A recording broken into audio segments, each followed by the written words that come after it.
Peace, what up? This is Doc Blake with Ethereal TV with the 22nd episode of The Last Piece to the Puzzle.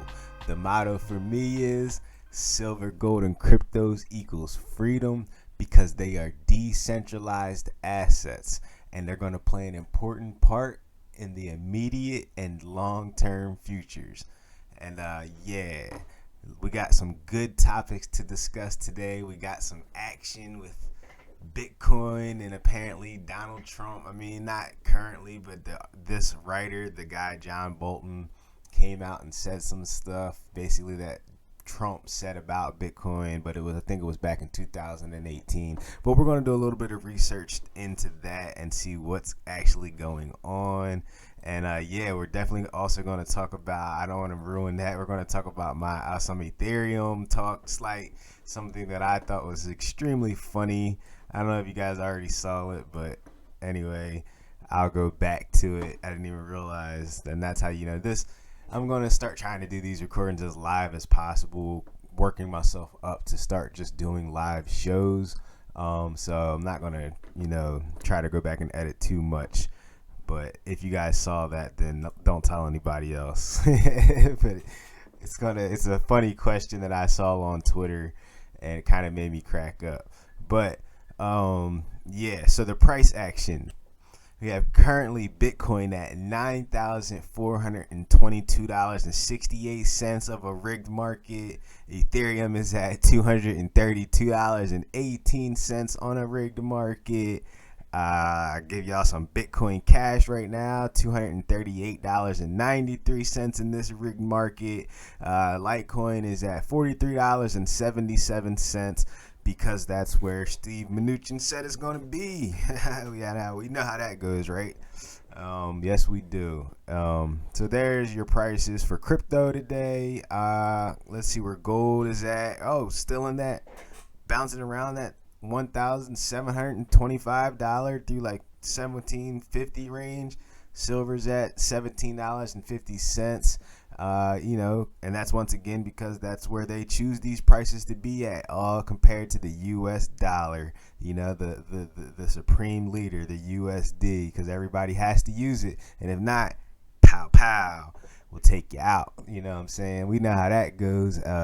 So let's get straight into CoinDesk and what they're talking about what I was talking about earlier. Trump told Treasury Secretary to go after Bitcoin, Bolton's book reportedly claims. See, I kind of felt like we already, knew this right at when that whole Christian Carlo and Trump thing came out, where basically those guys said, create Bitcoin futures and help tank it. And who knows? I mean, like Twitter might have, Tether might have been the main reason that Bitcoin went so high, but we all know it still would have gained in value no matter what over time, because more people get involved, more people continue to accumulate. The smart people are always dollar cost averaging in, every $50 every time you get paid type of scenario, because that's the long-term game. I mean, like Bitcoin, and I tell people from the gate, it's not a get rich quick. It's actually not even about the money. It's more about the culture. It's more about the truth and honesty and the ability to have that definitive truth when it comes to our financial system. You know what I'm saying? Where you don't have to worry about double spending. You don't have to worry about the more Bitcoins coming into existence than we know, like with the general time frame of mining blocks and all that. You know what I mean? Like the 10-minute per se wave of trying to keep it at its rate, and then once it reaches its maximum amount, there's no more. You know what I mean? And something like that, and the whole creation, and even just basic things like gold and silver, where you actually have to go out and mine it. All these things were genius ideas for the people that chose to exchange them before we went all heavily into printing fiat currency, and now it's like crony cat. And that's why I don't understand, like, why are people getting mad and upset now about the printing of money when back in 2008, all that money went to the same corporations basically that were going under, and it's like basically whatever industries we think are important, and who gets to make those decisions? I mean, really. And the Fed just came out and said they're going to be buying like individual corporate bonds, and I heard through the grapevine that is actually BlackRock is funding that SPV corporation or whatever, where the special funding corporate or whatever they call it. And you can look more into it. I have to do more research myself, but interestingly enough, actually, there's a guy named Chico Crypto that I watched that was kind of talking about it, and you can go watch that video if you'd like, because I'm just here to simply put truth out and get down to the nitty gritty of what is actually truth and how we define it. You know what I mean? That's why I love the blockchain and Bitcoin's concept so much, because it actually is a way to define the truth of at least finances. And if we can solve that problem, I feel like then the world is going in the right direction. Things aren't just what people make them because people make them that way. Things are what they are. You know what I'm saying? Like, not because somebody says it's a different way. No, there's an actual blockchain of existence, and that's what Bitcoin represents to someone like me. And that's why I choose to accumulate, support, make these videos and things like that. But let's get a little bit into the article.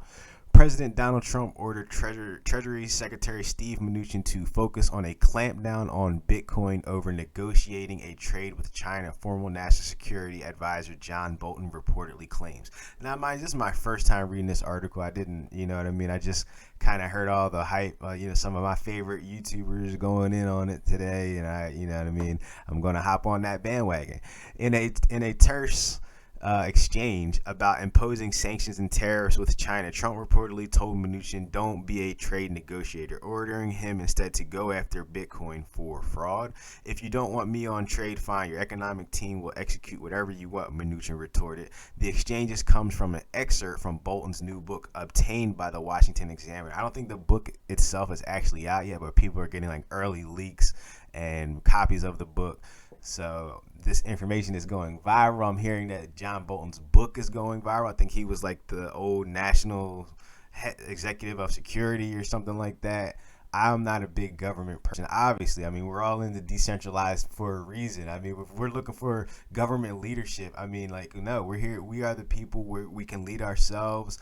And if there's going to be things created to actually help people and not take away from people, then let's let those things act. Like I love to always go back. Let's talk about the fire department. I mean, something that actually everybody puts into it actually helps people. I mean, it's simple as that. It's simple as the fire department. Not and there is good cops as well, and that a lot of that makes sense, but unfortunately the cops have been power abusers. They haven't done the proper mental research, and that goes into a big mental category where like we have to have better mental health especially in positions of power like that. I mean, but if people want to devalue them and wipe them out, then everybody's gonna have to arm themselves and things like that, and that's good too. I mean, I have weapons, just put it like that. I mean, in general, and I'm all for the rights to bear arms and things like that. So if that's how people choose to govern themselves, it's kind of the way it is right now anyway. I mean, have we ever really truly left the wild west? And was the wild west really that bad? I mean, you have to, people still rob, steal, loot, everything. It's just we're in a highly advanced world, and people, you always had to protect yourself anyway. So but it's funny, these are some of the older things I'm just reading right here that Trump had said. He says, "I am not a fan of Bitcoin and other cryptocurrencies which are not money and whose value is highly volatile and based on thin air." He tweeted, "Unregulated crypto assets can facilitate unlawful behavior, including a drug trade and other illegal activity."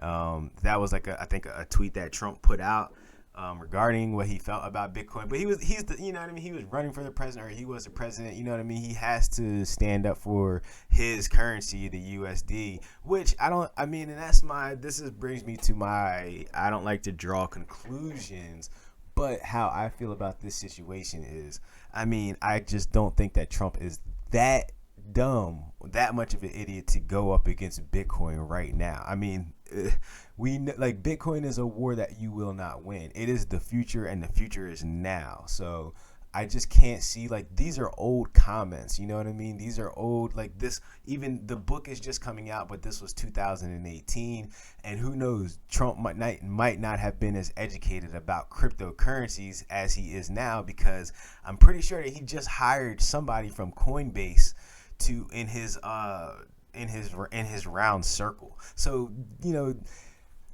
you can't, like, if you're, I'm middle person, I'm stay on the middle ground. I don't vote. I'm comfortable with putting that out there. And if there was, if like there was good negotiation between people and government, I feel like voting would be a lot more understandable. But it's not like our government negotiates with the people. At least they haven't yet. But I feel like that those negotiations are coming too now, especially when we seen the printing press on straight dump. You know what I'm saying? Like, they just hit the dump button, and the printing press is constantly running and bailing out everybody and anybody. So I say, as long as the USD is still holding value, which today it does, plenty of value still, then like Trump, print away, give away. But you will, if you choose to go up against Bitcoin, man. And like, that's my whole thing. Like, that is to any government, it's over for all that. Like, this is the end of that type of world that we live in now. The people are learning the truth, and they're going to know the truth about the control of fiat to use to control the people. You know what I'm saying? That's the game. If you can control the currency, you control the people. You control you, and but Satoshi came in with the Ryukin uppercut, the Ryu and Ken fucking dragon fist, and just punched the whole system, everything that they created, in half. And they're crying now. Everybody from China to all these governments, they're crying like babies. They're running into their bunkers. They're releasing viruses, all because nobody wants their bullshit fiat currency. And yeah, I'm on camera. I'm saying this shit to y'all right now. Doc Blake is here from the fucking stars. You know what I'm saying? I keep it real. I keep it 100. Unless that's all we have to do. Follow the principles of the blockchain. And that takes me into code is law. Code is law. Code is law. Ethereum Classic. Now, how do we get code is law? And then what does all this mean? I mean, like, all right. And why am I saying Ethereum Classic? Well, I like Ethereum Classic. Let's just put it like that. Yeah, I have this robe on because I like to keep it cold in this room for specific reasons that have to do with Ethereum Classic, for people that know what I'm talking about. Yeah. And this was a funny tweet that has to do with the battle between Ethereum and Ethereum Classic, and this is so hilarious to me. I don't even know this guy. I hope he doesn't get mad that I took snapshot of his tweet, and I'm putting it in my video. I will follow you, you know what I mean, or whatever, man. I'll take it down if I can, you know what I mean. I understand, but I thought this question was so funny. He says, "Hey, sorry for the noob question, but what is the total supply of ETH?"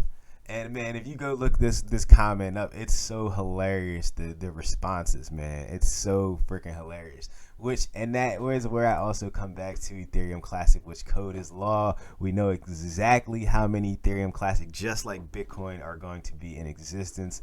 And hey, you know what I mean? I'm definitely for the ETC, and I like the concept because code is law. And you know, yeah, Ethereum, I have Ethereum too, and I like Ethereum too. But I mean, at the same time, it's like Ethereum's literally in their mind trying to take over the world. And that sounds almost similar, very, very, very similar, unfortunately, to a lot of these governments who can just print an infinite supply of whatever you need and to the people that they choose.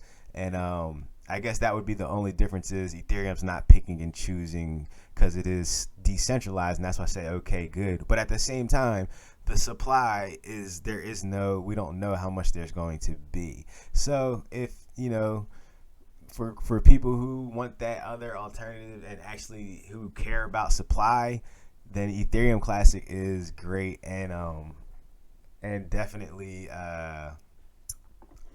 available, And yeah. So let me see, what else do I have? And oh yeah, that brings me to my next point, where and this is the big showdown. We're at the big showdown right now.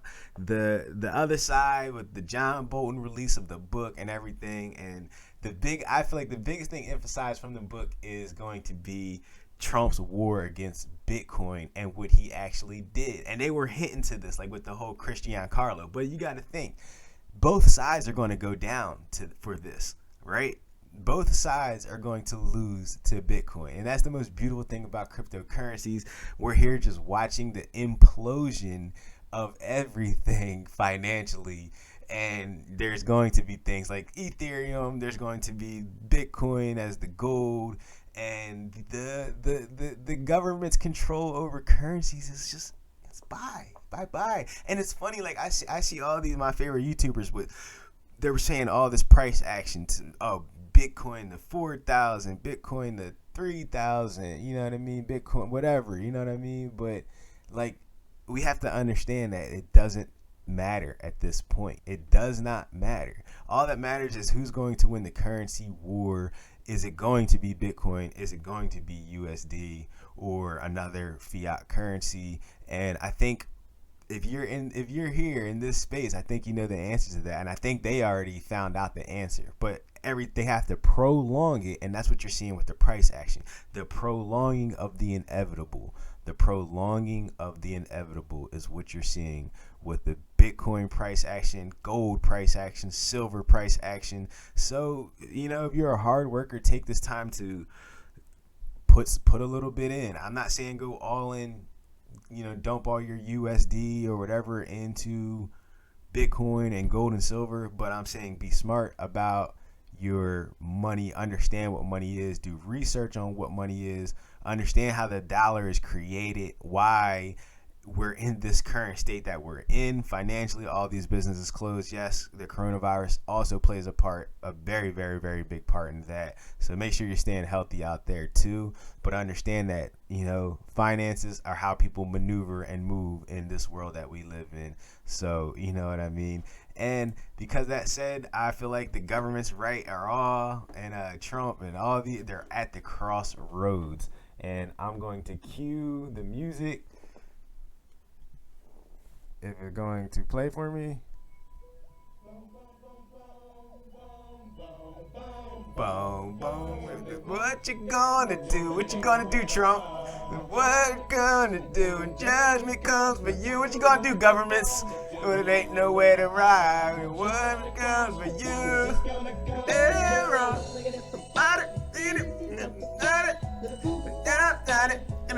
Everybody, what y'all gonna do, man? What are y'all going to do? The truth is right in their faces. They hate Bitcoin. They can't stop it. And now, and this article and this book comes out emphasizing the war, the currency war between, and we're at the showdown. And honestly, I would hate to say it, but I'm kind of glad that Trump is in the seat right now, you know what I mean, compared to some others, because unless he really decides to try to take on Bitcoin, which I just can't imagine he's that dumb to do, then keep accumulating. That's all I'm gonna say. Keep accumulating. But yeah, this is Doc Blake with the last piece to the puzzle. Peace.